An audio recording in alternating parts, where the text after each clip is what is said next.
So I'm here with Josh and Ross of the Hookturn Podcast Network. Is that the full title?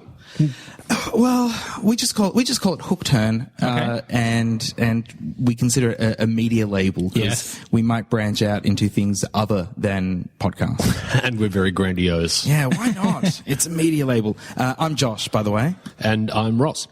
He's the one. He's the one with the deep voice. Yes. Okay. So, well, take me through your journey from like the start of your podcasting to where you are now. Oh, well, I started podcasting in 2005, doing a show called Box Cutters, which I was on for 8 years. It was a great time. I was on radio before then. I've been doing broadcast radio since 1993. So quite experienced with looking at doing a new radio show, and podcasting was fairly new then. Yeah. And I suggested that we do it as a podcast so that we had an audience to do something for while we were doing our kind of practice runs, and then just kind of got stuck into podcasting and discovered the wonders of its freedom and the perils of its freedom and lack of association. Yeah. And then 8 years later, I came on board with Ross. Oh no, 7 years later I came on board with Ross, and Ross and his team at the time were looking at doing a live event about design called The Nudge. Yep. And then we thought, well, that would make a good podcast. We recorded the first one just as let's see what happens if you record it, if it's any good. It was okay. Yeah, we might release that someday. One day on the bloopers reel. Yeah. So we thought that was okay. And then the event was around sort of trying to teach people to become better designers by talking to people who aren't designers, generally by talking to clients. That's all well and good, but setting up a function to do that is an expensive proposition. And we realized that we could probably do the same thing with a better audience by doing a podcast. So with Josh's assistance, we started doing a podcast. And then started looking at turning it into a label. Yeah, I think that's the story. It's not very exciting. It's just we thought we'd do this, and then we thought we'd do this, and then we ended up with something that I'm really excited about. Yeah. Because I've wanted to have something like this in Australia for a long time. Something that was curated and designed as a way to get people interested in certain topics. Precisely. I think it's really good. The thing I've noticed about your group of shows that is really impressive is the branding. There's like a unity across all the shows that I think is not seen in a lot of other networks or even a lot of other podcasts. But you are designers, aren't you? Yeah, that's right. We are a design firm. But also I think Josh and I at varying levels come from some kind of media backgrounds. Like I've been a designer for a long time, but before I started my own business, I was an art director for newspapers and magazines. My degree back in the olden days was in journalism. And the idea of having an editorial voice and a curatorial voice was something that was super important to us. And so having the kind of the similar branding also comes along with some of the kind of this, I wouldn't call them rules so much, but the kind of the precepts that we have for developing shows. And we kind of want everything to be edited. We want everything to be planned. We want everything to have some kind of Australia/Melbourne focus to it. And so there's a thing that holds it all together rather than it just being a whole series of podcasts that we can kind of all slap on the same server and hope that it fits. Yeah. Okay, so what's your process? How have you chosen the podcast that you're going to start with? So we started with The Nudge, which was an easy one because we already had that. We were doing it before Hookturn was a thing. And then Glenn Peters, who was a co-box cutter, came to me with the idea for Devil's Avocado and wanted to do that with me. And I said that was great, but I didn't want to launch Hookturn with just 2 podcasts with me on them. Yeah. I didn't want that to be the Canal Radio Network. Yeah. Yeah. There's enough people who do that. I don't need to do that, and I don't want to do that. And then it was a matter of looking and speaking to people and trying to get them interested in doing a show. And a friend of a friend of a friend knew Michael from Last Stop to Nowhere, who came and met with me, and we talked about the idea of Last Stop to Nowhere and what it might sound like and what it might be. It seemed like a great fit, and so we were really glad. He was really excited to see the podcast studio. We were really glad to join up. From there, it's been a matter of largely people we know, and some grapevine work. But there's also been, people we know who have submitted ideas for shows that we've said it's not quite right for what we're trying to do, which is a hard thing, I think, when you're saying to a friend, you've got a good idea, but it's not quite what we're doing. You could either change it this way or you could do it by yourself. And so we've done that a few times as well. But I think that's really important. I think having that sense of a vision, saying this is the thing that we want to do, has been super important to us. And the things that we have said to people that's not right for us, there's a couple of really great shows in there. It's just not precisely what we want to do, or it's not going to be a great fit for us. It doesn't kind of fit our vision. So you didn't start with, apart from the nudge, you started with new shows. You didn't have any established content. No, and I've approached a friend who does a show called Hell is for Hyphenates, which is a movie review podcast, which I really like. I think it's a great show, and it's kind of the only established show I think that we've approached, and that was mostly because they do something that is along the lines of what we want to do, and we can help them make it sound better. Right. We've also had a couple of established shows kind of tap us on the shoulder and see how we can help them out. But again, they haven't necessarily had the same ideas that we do. I mean, I think editing the shows as a matter of course, it might sound like a really small thing, but you hear so many podcasts that is a couple of people rambling on for way too long with too much dead air. Yeah. And it's just not the type of thing that we want to be putting out. We want tightly focused, well put together things that are done from here for an audience that kind of starts around Melbourne and then sort of gets larger from there. Okay, so in terms of building your network or your media label, what is your empire? We've got an empire. I hadn't thought about the Hookturn Media empire. Yeah, that's nice. Yeah, I'm always thinking big, Josh. Nice. What do you think you provide to shows then, apart from the sort of unifying brand? Josh, do you want to answer this? I have thought about this a lot. One of the things that we provide to them is just affordance, like the idea that we make it easy for them to do something. There are a lot of people, Helen Milty, who has started doing Literary Punk, and which is a show about literature, not Australian literature, about literature in general, but speaking to Australian academics and writers about how literature is kind of counterculture, which we really like and is along our lines.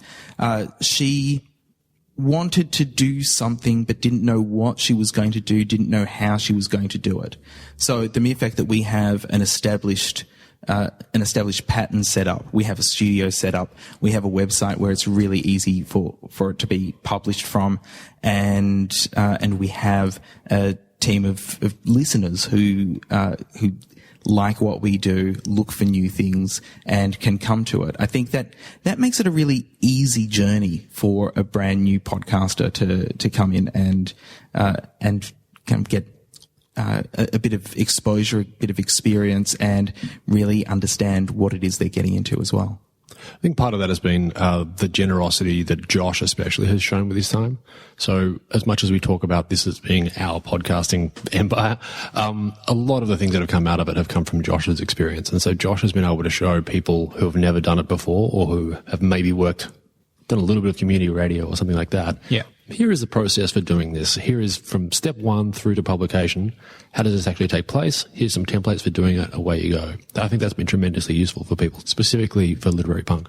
I think I do that because I don't see anyone else doing that in this country. I think there's a lot of, when I was doing box cutters, and we were talking about Australian media. We were talking about the Australian television networks, and I felt like they were taking their audience for granted and their advertisers for fools, which kind of left no one to respect in that scenario.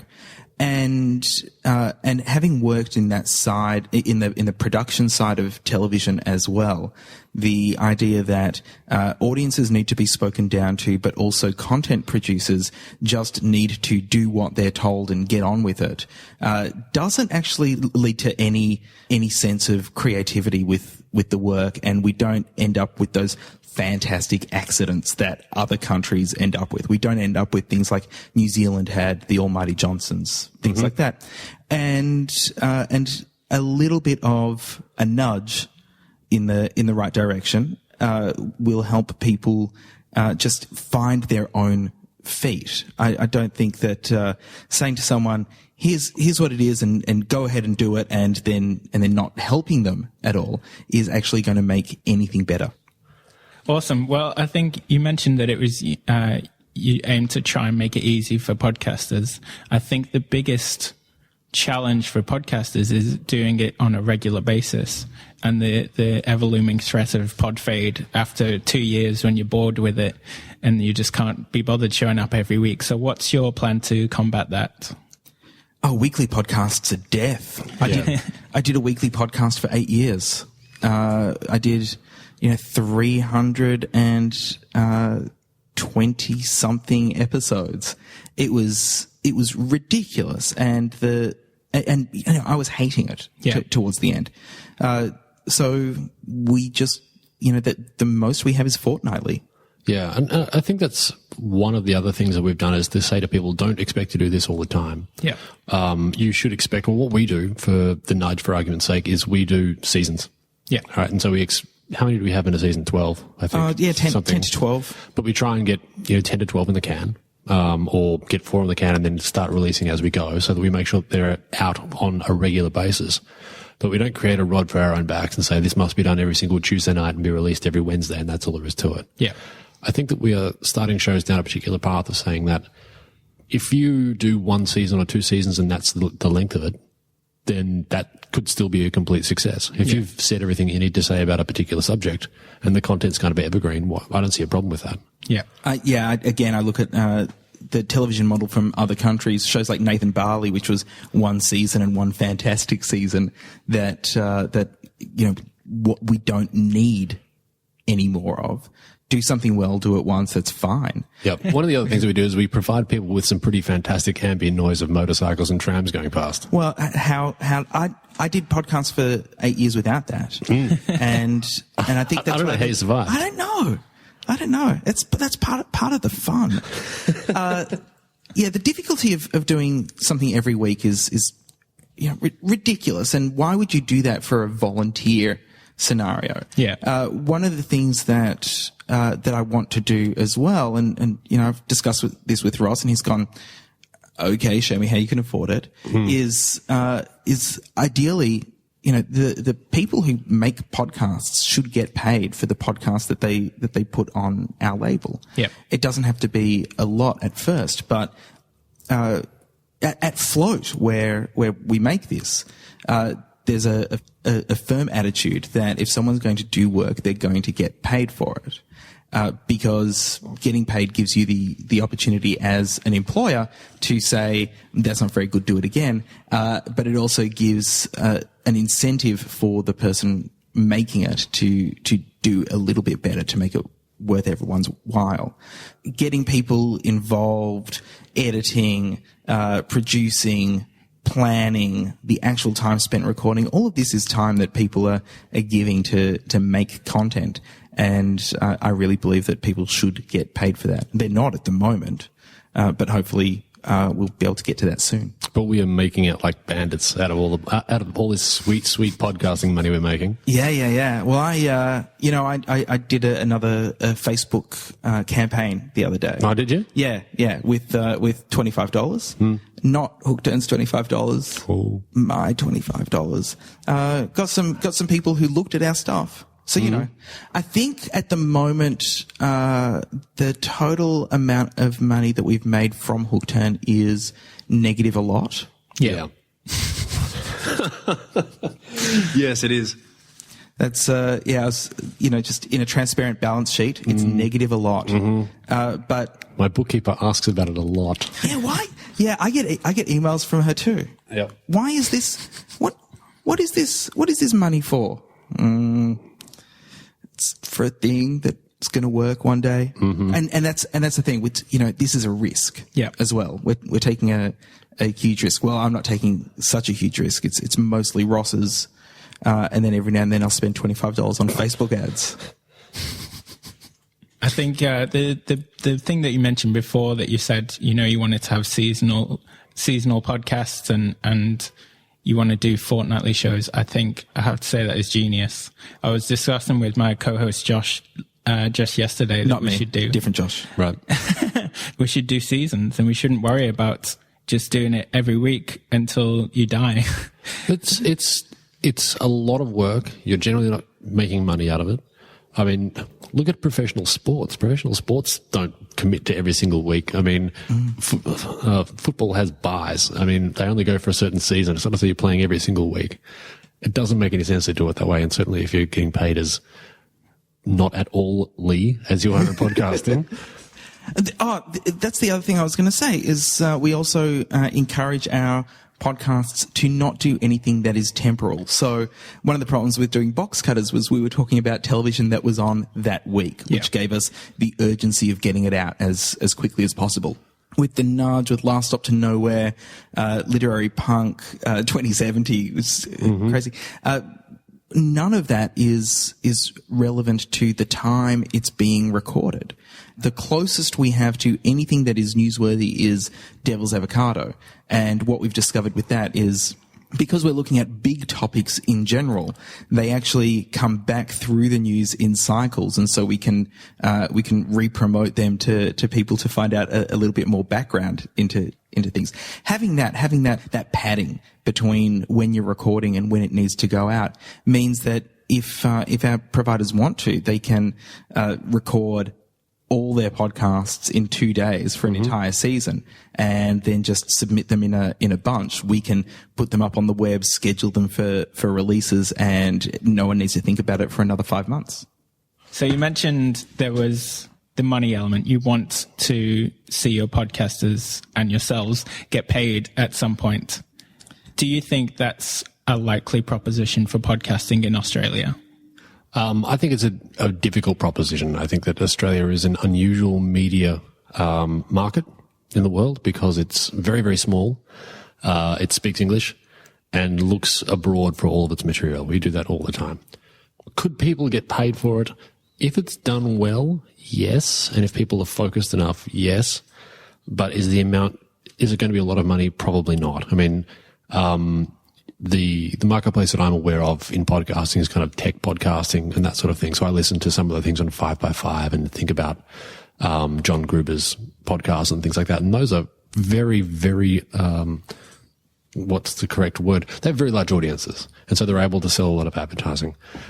Doing that same thing here, I think, is really, really difficult. What we have been doing is looking at creating memberships and creating a membership to the network, or the empire, if you will. We should sell like OPEs and things like that. Yeah, we should, and passports. Yeah, absolutely. We can raise some money by doing that, and that's certainly the case. But I'm not sure that we're going to be getting anybody to be making a living wage out of what we're doing. No, I honestly think that if you can do this, pay your podcasters some kind of stipend, or just some nominal fee, and pay for the rent and the equipment. You're doing well in Australia. Ross and I interviewed a writer today, and the difference in how much writers, like published writers, get paid in Australia versus the US or the UK is ridiculous.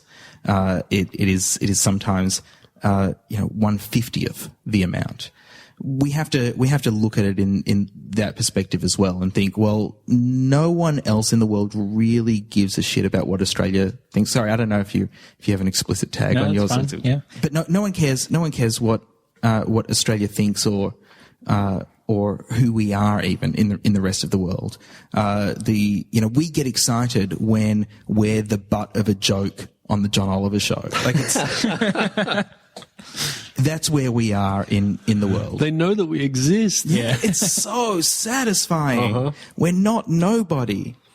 We go from nobody to being a joke to maybe being asked to come along to the movies with the whole group at one point. But that's realistically, that's where we are on the global scale. So we have 1/10 the population of the United States, and then within that population, probably half the same ratio of interest in podcasting. So it is going to be really hard to do anything but break even, which is why I'm only spending half the equivalent of a full-time week on it, rather than working a full 80 hours, 40 hours in my full-time job, and then another 40 hours in podcasting. I'm only spending half that time. Yeah, and your wife is very pleased. She's I mean, she listens to the podcasts. That's good. So every now and then, when she's in lieu of hearing you at home, she's like, it's like you're here all the time. Actually, that was one of the really funny things when I started podcasting. Was my friends didn't call me as often, and I would say to them, when we'd catch up, I haven't seen you in like 3 months. Oh, really? Because I feel like you're talking to me every week. Mm-hmm. And it's like having a conversation with them because I never let them speak then either. So I was at a community radio conference over the weekend, the Technorama conference, and I was talking to a guy from the Community Broadcasting Foundation. And while I was talking to him, he actually mentioned that he really liked The Devil's Avocado, and he said that was one of his favorite podcasts. Oh. But I was trying to petition him, saying, what is the possibility of podcasting being recognized as sort of a pseudo community radio station and getting funding like that? And I think that's possibly a bit of a pipe dream. But the other thing for podcasters is advertising. So how do you feel as a media label about advertising? I've always found that advertising was a terrible way to pay for good content. I think it hasn't done very well for content that comes from the US. It hasn't done very well for Australian radio. I don't think it's done very well for podcasting either. It's done very well for Squarespace. Oh, Squarespace does. But have you heard their podcast? No. Really? Because they're all their podcasts. Well, that's exactly right. Somebody posted a tweet today about a scene in the Squarespace boardroom, and they just said, "We have now achieved sponsorship of all podcasts to move on to stage 2." I thought when I was in the New York last year that I'd be able to get an interview with people from Squarespace, because as one of the only podcasts that wasn't sponsored by them, we could actually have some kind of non-conflict of interest. Yeah. And that's one of the reasons that I don't think that advertising works well, especially for podcasting, when people are trying to build a reputation as having independent ideas. As soon as you start getting paid by some kind of product, then the idea of is this thought that you are speaking to me now through the headphones, is that something that you actually believe, or is that something that you're being paid for? Yeah. And because so many of the ads are live reads on podcasts as well, that makes it so difficult for the listener to know. I'd really like to have a clear line. That's not saying that Hookturn's never going to have advertising, but we want to try it without to start with. And again, there's a marketplace question, which is that what companies in Australia are appropriately pitched to the sort of podcast audiences? Like, who is there? So for Squarespace, for example, everybody in the States who listens to a podcast wants to do a podcast one day, or wants to do a website or an online store, and they can sell that stuff. Audible, who's been sponsoring podcasts forever. Well, it makes a lot of sense for those types of people, but who is the Australian company that wants to do that? There was a part to your question really there, which the unsaid thing is, what are the other models for potentially making money, or potentially for being heard more? And I think the idea of syndication is something that actually needs to be considered. So I don't think that all of our shows are appropriate to go onto public radio or to community radio, but I think that Devil's Avocado is, and I think that Last Stop to Nowhere are both shows that with a little bit more production time, or even just somebody going through and compressing them properly, could go onto radio quite well. So there's an opportunity for those shows to be syndicated and to maybe either get some more audience or some more money back from that side of things. And I think that's potentially appropriate. I actually just took one of my podcasts onto radio, started last week, and it was quite a learning curve to take a 10-minute podcast into a 30-minute show. So, but yeah, I would suggest that's an interesting model and you should definitely try it. I think I've got one last question for you, which is, what is your model for promotion of your label or your podcasts? Begging? I think there's a couple of ways. One is that, the idea of having the label generally and trying to get people to the label to look at the individual podcast is just an ambient advertising kind of model. We people would have heard the nudge when we started launching other podcasts. We started promoting it through that. We've started to do some cross promotion on some of the podcasts, and there's no way of knowing whether that works or not. And then, so for the nudge in particular, and for Hookturn coming up, we do events as well. So we've got a launch event coming up. So Josh, would you like to run through the details? Yeah, the Hookturn launch event, including a live recording of The Nudge, is going to be at the Kelvin Club on the 14th of August at 6:30 p.m. The Kelvin Club is Melbourne Place in Melbourne, just off Russell Street. It's a great venue. 6:30 p.m, 14th of August, Kelvin Club, Hookturn launch, featuring a live recording of The Nudge, in which I'll be interviewing Michael Williams from the Wheeler Centre. So that's one of the things that we do, is we just get Josh to have pre-canned announcements like that ready to go at any particular point. I used to love doing live reads at Triple R. But I think that doing that sort of stuff is really important. And, we will get people who have heard some of the podcasts along to the event. We, as much as we possibly can, we're trying to get guests, certainly for The Nudge, and I think for Devil's Avocado as well, who have some audience of their own, and sort of to cross-promote some of the things that we're doing. And I think that helps a little bit. And it's just a matter of constantly talking about what we're doing. And constantly and encouraging other people. I think I said to you when we first spoke on the phone, thank you very much for your comments. Please go and tell 3 friends. That is how people find out about podcasts. Nobody really reads about a podcast in a newspaper and then remembers to go and listen to it. But if a friend emails a friend a link, I think that has a lot more cachet. Yeah, well, I think my model so far has been social media, especially Twitter. It's not super effective, but I did send out a tweet earlier and got 20 downloads from that. The only problem with that is I'm not sure if they listen to 30 seconds or 30 minutes. So, always assume the full 30 minutes. Yeah, of course. Especially if you're talking to advertisers. Oh, yeah. Yes. I did actually go and recommend The Nudge to a friend. They said they wanted some design podcasts, so I recommended The Nudge and 99% Invisible. And a week later, they still hadn't listened to 99% Invisible because they were listening to The Nudge too much. Oh, that's fantastic news. Bless them. Sorry, Roman Mars. Yeah, suck it. We win this round. You've won the last 400. I love that show. 99% Invisible is great. I also love Design Matters with Debbie Millman. So much so that I managed to get her as a guest on The Nudge a while ago, which was just like a fanboy moment for me. It was. Okay. Yeah. So that's all the questions I have. So do you want to just give out to your website?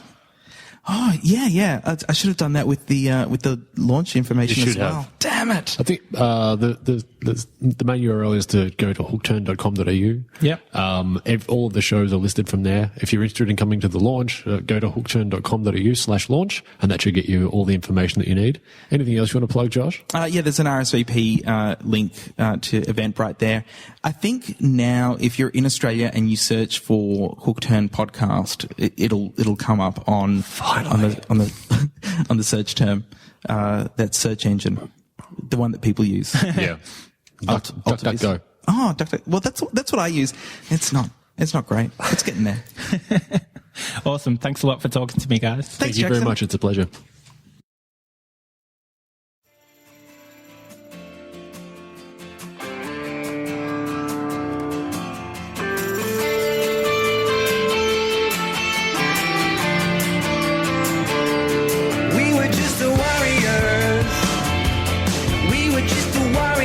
Home and away, fighting for a piece of you. Just a little moment slipping away.